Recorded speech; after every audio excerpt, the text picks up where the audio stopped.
The Journal is delighted to welcome Kelly Dean Madsen of Racey Dean Insurance and intern Jacob Van Ness. And today the topic is distracted driving.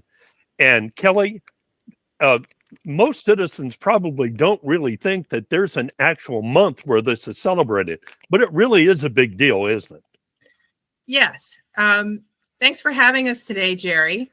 We're here because the National Highway Traffic Safety Administration has declared April to be Distracted Driving Awareness Month. So we'd like to talk to you more about distracted driving, why it's dangerous, how to prevent it, and what the consequences are in Virginia if you are pulled over for a distracted driving related offense.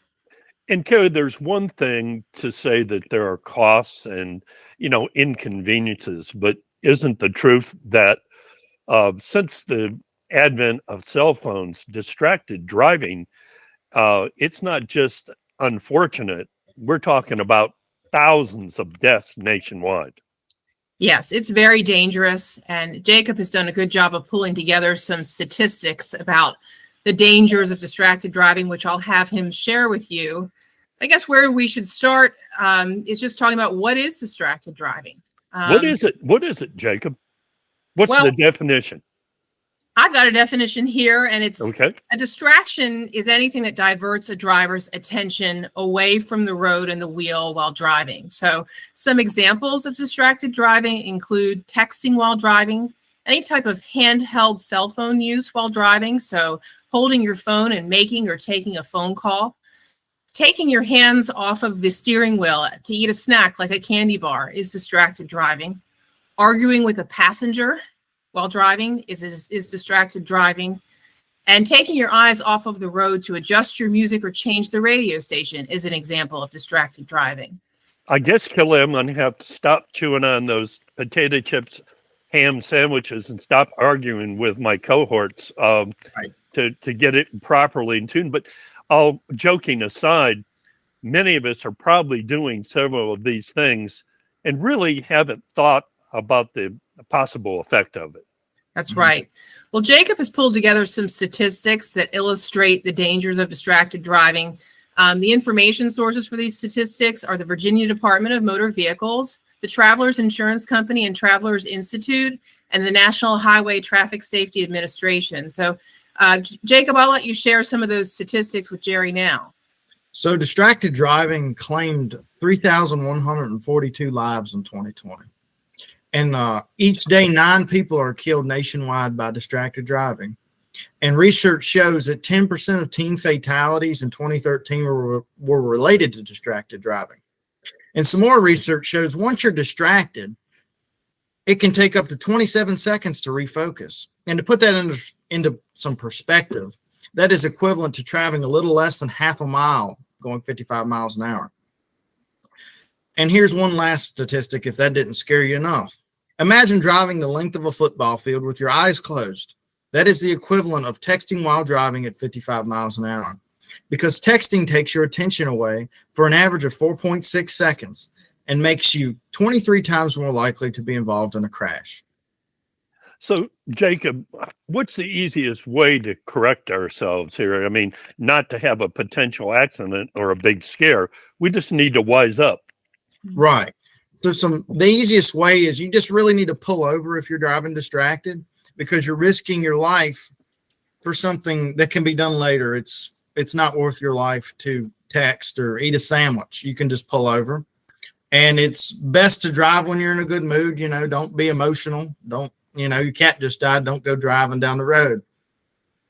Well, Jacob, aren't there some applicable laws in Virginia? Some of them have been recently established, but as well as, law comes consequences. And I think there's some costs involved here. Yes, sir. So here, to start off, I'll just tell you the law. So effective January 1, 2021, Virginia law prohibits drivers from holding cell phones or any other wireless communication devices, except in a driver emergency or if your vehicle is lawfully stopped. So texting and holding a cell phone while driving is a primary offense in Virginia, and it carries a $125 fine. Wow, that's significant. Yes, sir. And on top of that, there's also 3 demerit points added to your license, which usually makes your insurance go through the roof, which is not a good thing. And on top of all these fines, you have court costs in there. So this ticket becomes a pretty big deal to most people. And another thing, drivers under the age of 18 are completely banned from using any type of wireless device. And that includes, but is not limited to, Bluetooth and hands-free devices. Kelly, you sell insurance and your family and firm has for decades. And probably one of the last things you want to hear from a client is, well, you know what happened. And I was texting and whatever.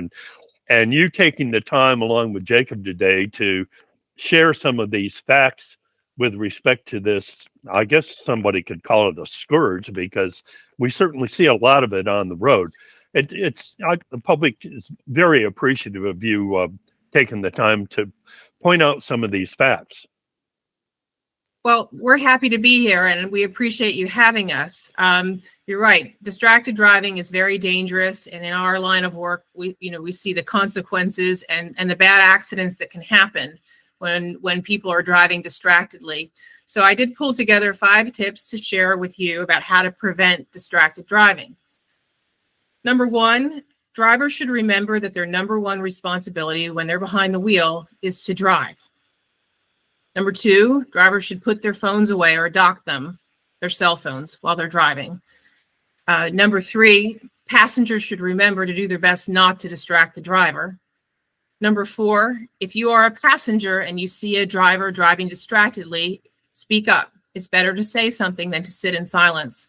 Number 5 is parents should do their best to lead by example and talk to young drivers about the dangers of distracted driving.